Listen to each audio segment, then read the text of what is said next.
जळगाव जिल्ह्यात गेल्या काही तासांपासून सुरू असलेल्या मुसळधार पावसामुळे जनजीवन विस्कळीत झाले असून अनेक नदी नाले दुथडी भरून वाहत आहेत.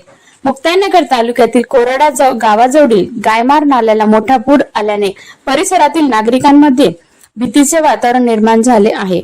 प्रवीण भाऊ कांडेलकर यांनी कोराडा येथील पूर परिस्थितीची माहिती तहसीलदार साहेबांना फोनवरून कळवली आहे.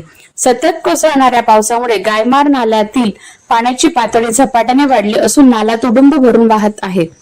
नाल्यावरील रस्ता पाण्याखाली गेल्याने काही काळ वाहतूक विस्कळीत झाली.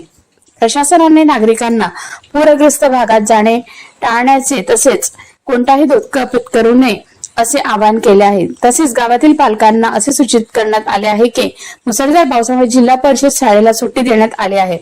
पुराच्या पाण्यामुळे परिसरातील शेती जमिनींमध्ये पाणी शिरले असून पिकाचे नुकसान होण्याची शक्यता व्यक्त केली जात आहे. अनेक ठिकाणी पाणी साचल्याने शेतकऱ्यांची चिंता वाढली आहे. सुदैवाने आतापर्यंत कोणतीही जीवितहानी झाली नसल्याची माहिती समोर आली आहे. स्थानिक प्रशासन परिस्थितीवर बारकाईने लक्ष ठेवून असून महसूल विभाग, ग्रामपंचायत आणि आपली आपत्ती व्यवस्थापन यंत्रणा सतर्क करण्यात आली आहे.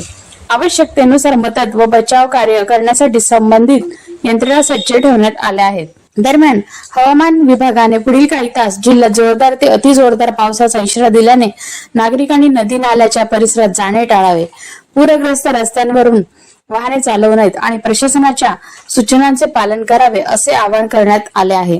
विनायक झालटे यांचा रिपोर्ट, न्यूज मराठी, कोराडा, मुक्ताईनगर.